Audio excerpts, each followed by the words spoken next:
Hello everyone, let us discuss the topic called as gravitation. We are going to see the important points from chapter gravitation class 10 science 1. Okay, या चॅप्टरमध्ये आपण जे काही previous इयर्समध्ये विचारलेले जे काही questions होते त्या क्वेश्चनच्या आधारावरती या चॅप्टरमधील काही इम्पॉर्टंट पॉईंट्स आपण या ठिकाणी सेपरेट केलेले आहेत. या इम्पॉर्टंट पॉईंट्सबद्दल या लेक्चरमध्ये आपण डिस्कशन करूया. हे जे काही डिस्कशन्स होतील किंवा हे जे काही व्हिडिओ लेक्चर्स होतील या संपूर्ण लेक्चर सिरीजमध्ये मी तुम्हाला chapter wise important questions provide करणार आहे. त्याचप्रमाणे एक्सरसाइजमध्ये कोणते क्वेश्चन्स करायचे, त्याचप्रमाणे प्रिव्हियस इयरचे जे काही क्वेश्चन्स आहेत त्याची सुद्धा PDF मी आपणा सर्वांना देणार आहे. कळलं सर्वांना? ठीक आहे. तर मग आता आपण कोणत्याही प्रकारचा डिले न करता या चॅप्टरचे महत्त्वाचे प्रश्न त्या ठिकाणी डिस्कस करायला सुरुवात करूया. कारण जास्त त्या ठिकाणी डिस्कशन करण्यामध्ये सुद्धा काही पॉईंट नाही, कारण आपल्याला सर्वांना माहीत आहे बोर्डाचे जे काही पेपर्स आहेत ते आपल्या अत्यंत जवळ आलेले आहेत आणि त्यासाठी प्रिपरेशन प्रॉपरच झालं पाहिजे. या अनुषंगानेच या PDF किंवा या PPTs आपणा सर्वांसाठी तयार करत आहे. त्याचप्रमाणे आपणा सर्वांसाठी व्हिडिओ लेक्चर सुद्धा बनवणार आहे. कळलं सर्वांना? ठीक आहे. आजच्या या व्हिडिओ सेशनमध्ये मी ग्रॅव्हिटेशन या चॅप्टरबद्दल बोलणार आहे आणि महत्त्वाचं म्हणजे येणारे जे काही चॅप्टर्स असतील हे पण मी तुम्हाला पटपट हे चॅप्टर्स देणार आहे. या सगळ्या PDFs या सगळ्या PPTs सुद्धा मी आपल्या सर्वांना प्रोव्हाइड करणार आहे. परंतु त्यासाठी तुम्ही आपल्या सायन्स फोरम कोचिंग अकॅडमीच्या व्हॉट्सअप ग्रुपला जॉईन असायला हवेत. जर आपण सायन्स फोरम कोचिंग अकॅडमीच्या व्हॉट्सअप ग्रुपला जॉईन नसाल तर तुम्ही मला व्हॉट्सअप करू शकता.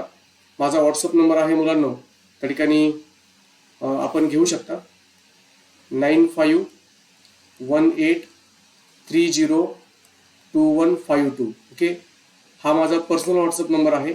या नंबरवरती आपण आपले नाव, आपला ॲड्रेस या ठिकाणी शेअर करायचा आहे. क्लिअर आहे? आणि क्लास पण टाकायचा आहे, क्लास 10. ठीक आहे. तर चला मग आता आपण डिस्कस करूया चॅप्टर ग्रॅव्हिटेशन. आता ग्रॅव्हिटेशन या चॅप्टरमध्ये जर अगदी आपण प्रथम बघितलं तर अगदी पहिल्या स्टार्टला आपल्याला सर्क्युलर मोशन म्हणजे काय हे सांगितलेलं आहे आणि त्याचं एक एक्झाम्पल. क्लिअर आहे? जनरली हा क्वेश्चन त्या ठिकाणी पेपरला पडलेला जरी नसला तरी सुद्धा पॉईंट सोपा आहे, शक्यता नाकारता येत नाही. कळत ना? तर सर्क्युलर मोशन म्हणजे काय आणि त्याचं एक एक्झाम्पल आपल्याला लिहायचं आहे. ओके, 2 नंबरचा पॉईंट आहे युनिफॉर्म सर्क्युलर मोशन म्हणजे काय आणि त्याचं एक्झाम्पल.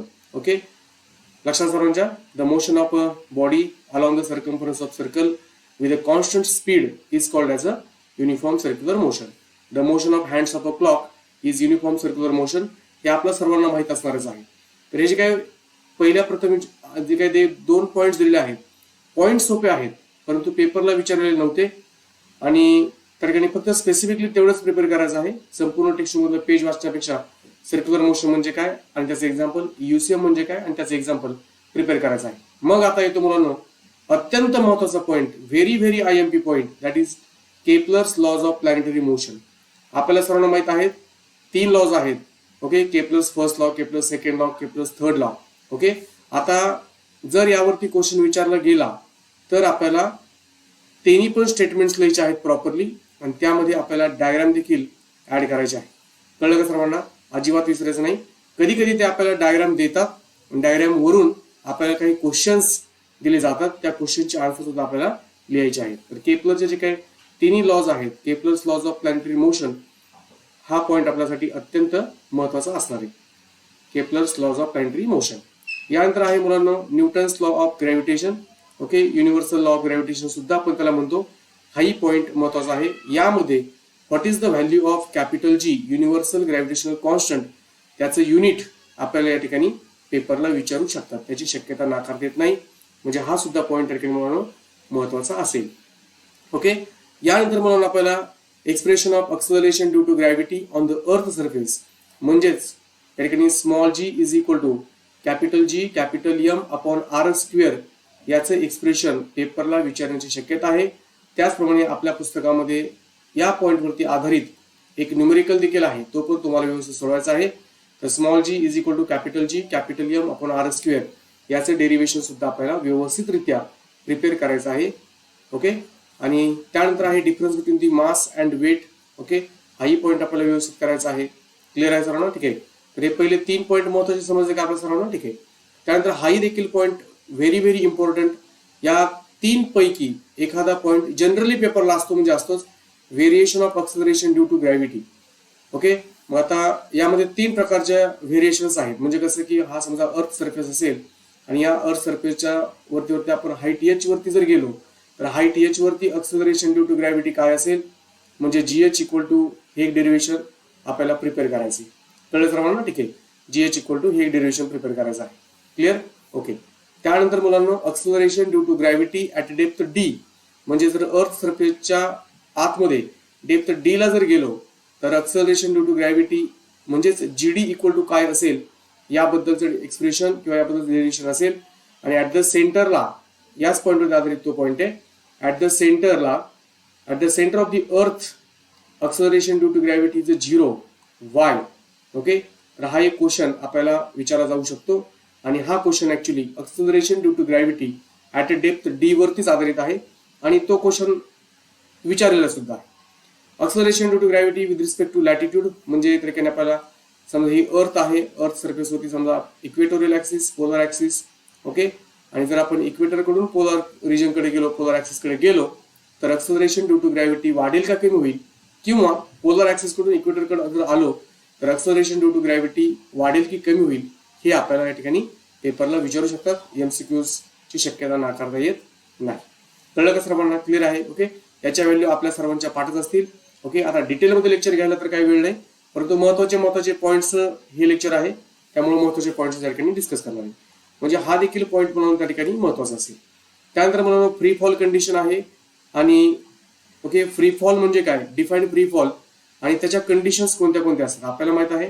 समजा एखाद्या पर्टिक्युलर हाईट h वरून जर बॉडी आपण सहजपणे सोडून दिली, ओके, तर त्याची initial velocity u equal to 0 असते आणि एक्सेलरेशन इक्वल टू +g असते. आणि मग बाकीचे कायनेमॅटिकल इक्वेशन्स यूज करायचे आणि कायनेमॅटिकल इक्वेशन्स वरती आधारित आपल्याला पेपरला न्यूमेरिकल्स पडतात, हे तितकंच महत्वाचं आहे. तर मला वाटतं ही जी काही स्लाइड आहे, ही जी काही PPT आहे, ही आपल्या सर्वांना समजलेली असेल. Okay, yes. यानंतरचा पॉईंट आहे मुलांना, तो म्हणजे यानंतरचा जो काही पॉईंट आहे तो म्हणजे डिफाईन क्रिटिकल व्हेलॉसिटी किंवा क्रिटिकल स्पीड. क्रिटिकल स्पीड किती असतं त्याचं एक्सप्रेशन म्हणजे V इक्वल टू अंडररूट मध्ये, okay, capital G capital M upon R, okay, capital G capital M upon R, किंवा V इक्वल टू अंडररूट मध्ये GR. तर हे डेरिव्हेशन तुम्हाला व्यवस्थित करायचं आहे. क्रिटिकल स्पीड म्हणजे काय तर आपण VC इज इक्वल टू म्हणतो आणि त्याची व्हॅल्यू येते मुलांना 7.92 किलोमीटर पर सेकंड.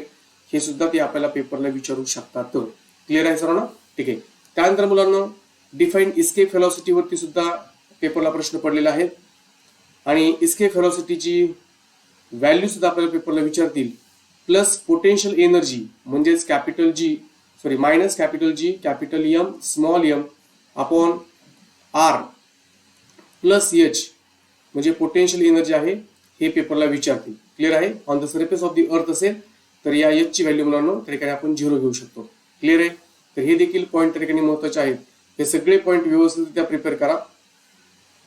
आणि ग्रॅव्हिटेशनल फोर्स म्हणजे काय माहितच आहे आपल्याला, हाही देखील पॉईंट महत्वाचा आहे. Acceleration due to gravity small g ची व्हॅल्यू आपण ऑलरेडी बघितली आहे. तर ती व्हॅल्यू बद्दल आपल्याला पेपरला विचारू शकतात. मग न्यूमेरिकल्स कशावरती असतील? जनरली आतापर्यंतच्या पेपरला न्यूमेरिकल्स हे कायनेमॅटिकल इक्वेशन्स वरती विचारलेले आहेत. कायनेमॅटिकल इक्वेशन म्हणजे माहित असतील तुम्हाला, V equal to U plus AT, त्यानंतर मुलांना S is equal to UT plus 1/2 AT square, त्याप्रमाणे V square equal to U square plus twice AS, हे कायनेमॅटिकल इक्वेशन्स आहेत. आणि याच कायनेमॅटिकल इक्वेशन्स मध्ये जर आपण U is equal to 0 put केलं आणि A इज इक्वल टू जर प्लस G पुट केलं तर आपल्याला फ्री फॉलचे इक्वेशन्स भेटतात. कळलं सर्वांना? क्लिअर आहे? ओके, आपल्या नोटबुक मध्ये अगदी प्रॉपर वेने आपण डिस्कशन केलेलं आहे. आपल्या नोटबुक मध्ये आपण भरपूर न्यूमेरिकल सॉल्व्ह केलेले आहेत.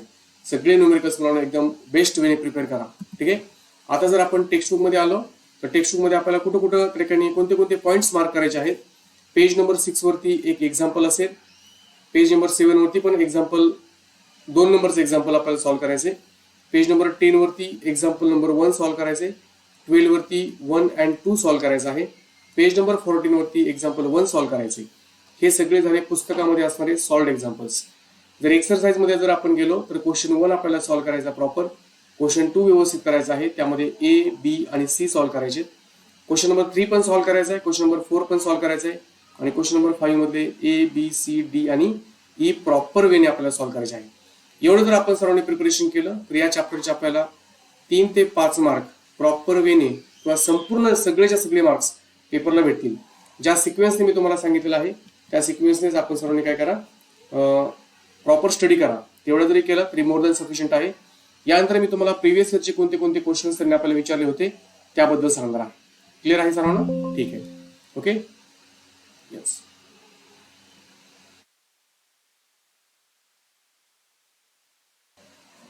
Right proper answer in the box. हा actually Newton's law of gravitation वरती आधारित असा हा क्वेश्चन आहे. क्लिअर आहे सर्वांना? ठीक आहे. हा जो क्वेश्चन आहे आपल्याला न्यूटन्स लॉ ऑफ ग्रॅव्हिटेशन वरती आधारित असा क्वेश्चन आहे. क्लिअर आहे सर्वांना? हा एक क्वेश्चन प्रॉपर त्या ठिकाणी बघून घ्यायचा आहे. यानंतर हा पहा question, a metal ball of mass 5 kg falls from height 490 metre. हा एक अत्यंत इझी क्वेश्चन आहे. हाही क्वेश्चन तुम्ही सॉल्व्ह करा. ही सुद्धा PDF मी आपल्या सायन्स फोरमच्या व्हॉट्सअप ग्रुपवरती शेअर केलेला आहे. त्यानंतर बघा, explain why the value of G changes as we go inside the अर्थ.